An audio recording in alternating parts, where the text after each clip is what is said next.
It's going to be a battle for the ages at quarterback for the Buccaneers because you have Kyle Trask, who has taken 9 total attempts in his career and was a late second round pick, or it's going to be Baker Mayfield, who was 37th out of 37 quarterbacks in expected points added, which, if you don't know what that means, I have a video breaking it down. So, whatever the case is going to be, quarterback is going to be an issue for the Buccaneers.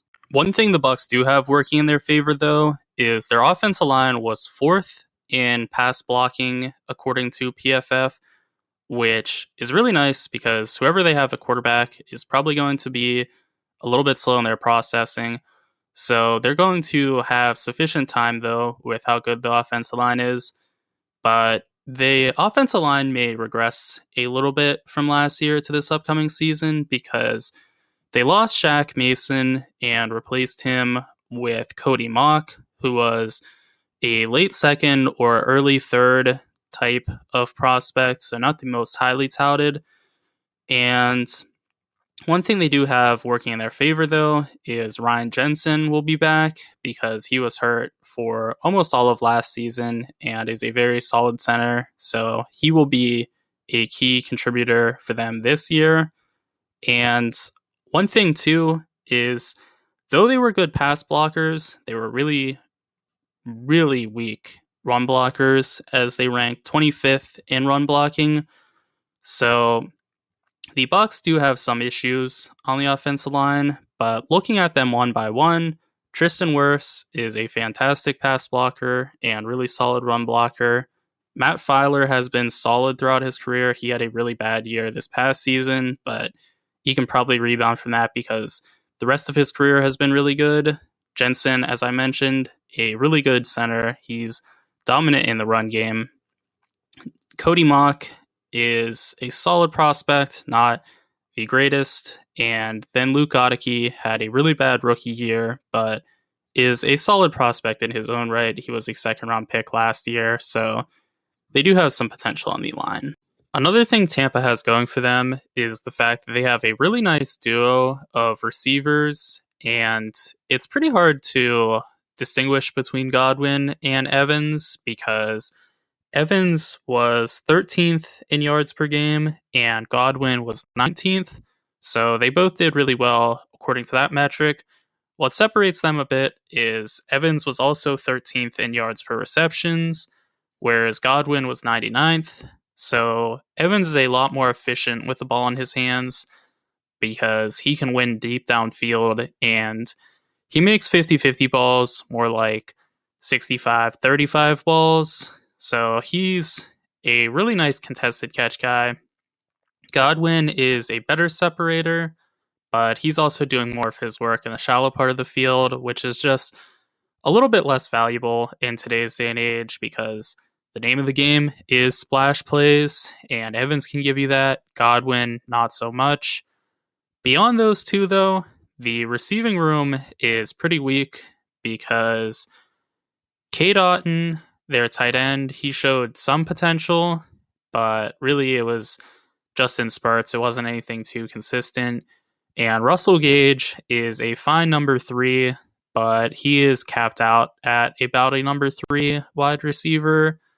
At running back, there's nothing really to write home about. Chase Edmonds and Rachaad White, I would say White is going to be their lead guy, and he's okay, but he's not anything special. So the receiving room definitely lacks a bit of depth, and after them, there's not really anybody to mention. So it's really just 2 guys, but they do have a really solid 2 receivers. Shifting to the defensive side of the ball, the Bucs again have just 2 things to be happy about for their corners, much like their receivers, because they have Jamel Dean, who is one of the most elite corners in football, and they have Carlton Davis, who is a really nice second corner as well. So they have 2 very solid corners. They have a bit of a question mark for their third corner, though, as it's really not clear who's going to be their third guy. It could be Zion McCollum, who was a super freak athlete they drafted in the 5th round last year. Or it could also be D. Delaney, who is kind of an unknown at this point, but it's a question of if you would rather be an unknown or have 1 year of play to your name and have it be a bad year, which was the case for Zion McCollum. So there is not a guarantee on who their third corner is going to be, but one thing that's guaranteed is they have a top 5 safety duo in the entire league as well. So again, they're working in twos. Antoine Winfield Jr., one of the absolute best safeties in football. I say this about a lot of players, but he really is a do-it-all player. He is great as a run defender. He's really good in coverage. He can also rush the passer as well, which with Todd Bowles being the defensive coordinator, that's super valuable. He's in that same conversation of Jamal Adams for best blitzer as safety. And that's really saying something because Adams is like an edge rusher level as a pass rusher. And Ryan Neal is also excellent. He's really solid in the run game as well. And he's been fantastic in coverage also. The issue with him is that it's a 1-year sample size of him being good at this point because according to PFF, he was 4th among all safeties, which is 88 total. So a pretty big sample size for his total play. But his next highest grade was in 2021 when he had a rank of 64 out of 92 safeties. So he has not been consistent throughout his career, at least not consistently good, I should say. But if he repeats his high end, this could be the very best safety duo in all of football. Moving forward to the front 7 now, the Buccaneers don't have a great pass rush, but it's not going to be nearly as bad as it was last year because Shaq Barrett was missing half of the season last year due to injury, so he's going to be back, and he's a really solid contributor. He was on pace to be 13th in pressures, but he ended up missing half the season, so take that with a grain of salt. That is speculation, really. And Joe Tryon Shoyinka is a really solid pass rusher as well. He did finish 40th in pressures, so they have a pretty nice edge tandem when healthy, and the interior is pretty solid as well. Vita Vea is a great big defensive tackle. He's really solid as a pass rusher, especially for his size. He's 350 pounds. And as you can imagine, he's also pretty good in the run game. He's not quite as dominant in the run game, I think, as he was expected to be, because 355 pounds, or 350 pounds rather, is a nose tackle weight. And you would think at that weight, you're just not getting pushed off the ball basically ever. But there will be times where he gets driven downfield some.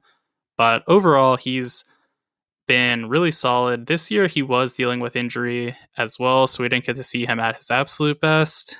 But when he's on, he's a top 5 defensive tackle in football. So he's a really talented player.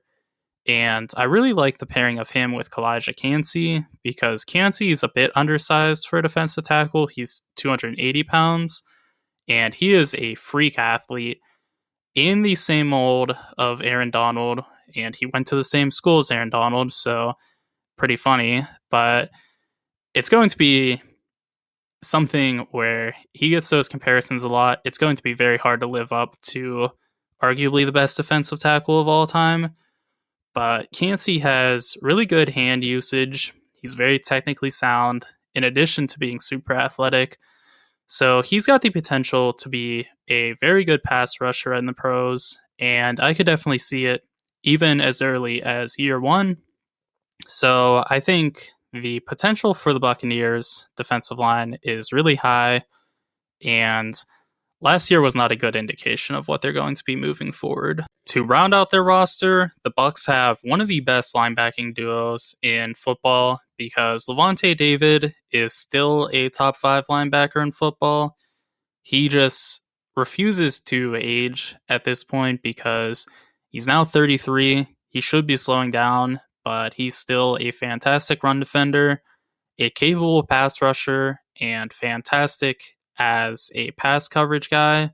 So he is just really nice, especially again, Bowles is going to blitz players and he's capable of blitzing, but he's also capable of shutting down the players that are going to likely be open in blitzing situations. So he does a great job of erasing tight ends. I'll never forget him just shutting down Travis Kelce in the Super Bowl, which was one of the craziest things I've seen in football. You just don't shut down Travis Kelce, but Levante David was able to do that. And his linebacker mate, Devin White, in my opinion, one of the most overrated players in football. PFF ranked him as 74th out of 81 linebackers, and that's sort of what he's been in the territory of for most of his career. His highest PFF grade was a 52, which had him as the 68th ranked linebacker in 2019, and that's several years ago at this point. So he's somebody that doesn't grade out well, according to PFF, and I think it kind of shows in the eyeball test as well. He's a bit of a heat-seeking missile in the run game, but he doesn't take the greatest angles, and he also is a bit slow to diagnose in times, so I don't think he's very good in the run game. He is, however, a fantastic pass rusher, which I debated including him on the defensive line part of this because that's where his talent really is. I would almost be interested to see what he could do as an edge rusher because I think he's just so flawed as a linebacker. He could be better suited as an edge rusher, but he also benefits a lot from Bowles being an expert blitzer that gets him in clean consistently. So he's something of a mystery for his position. He's also not as good in coverage as you would expect for somebody as athletic as he is. So there's a lot of issues with Devin White, but he does make up for it a bit with being one of the best pass rushers at the linebacker position. And that pairs really nicely with David, who's a capable pass rusher, but is not spectacular in that regard and is spectacular at everything else. So they play off each other pretty nicely, and they form a really good linebacking duo, even if White is not the most sound at most things. And finally, for their coaching, I do think Todd Bowles is a great defensive mind, but I think he's better suited to just be a defensive coordinator than he is to be a head coach. I think the Bucs were really disappointing this past season, in part due to not having as good of coaching as they had in years past, which is kind of surprising. I was not really much of a Bruce Arians guy, but I think he did work well with Brady, which was, again, surprising too, because it wasn't the greatest matching of deep passing and Brady being more of a short passing quarterback, but it just seemed to work. I think Bowles really does know his defense, but he's not able to show that quite as much with increased responsibilities as a head coach. So I think that just is not a good marriage altogether. I do, however, like their offensive coordinator Dave Canales. I think he makes a ton of sense as a hire because Byron Leftwich didn't put together his best year this past season as well. So it does sort of make sense to move on from him. And it makes sense to get Canales. The quarterback coach for the Seahawks, with Geno Smith having a completely revival year, that makes sense. It makes sense to get any stock you can on anybody that played a part in Geno Smith having that career year he did. So I think it was a logical move on their part. It also makes sense he runs a modern scheme, the Shanahan wide zone play action scheme that has taken the NFL by steam. It is a good move on their part, I think, and it gives them a fresh look on things, but It is going to be tough with Baker Mayfield being the quarterback. I think you're going to have to temper your expectations based on that fact alone, pretty much. So I do definitely think the Buccaneers have some bright spots because I do like their two wide receivers. I like two of their corners, and I also like their safeties.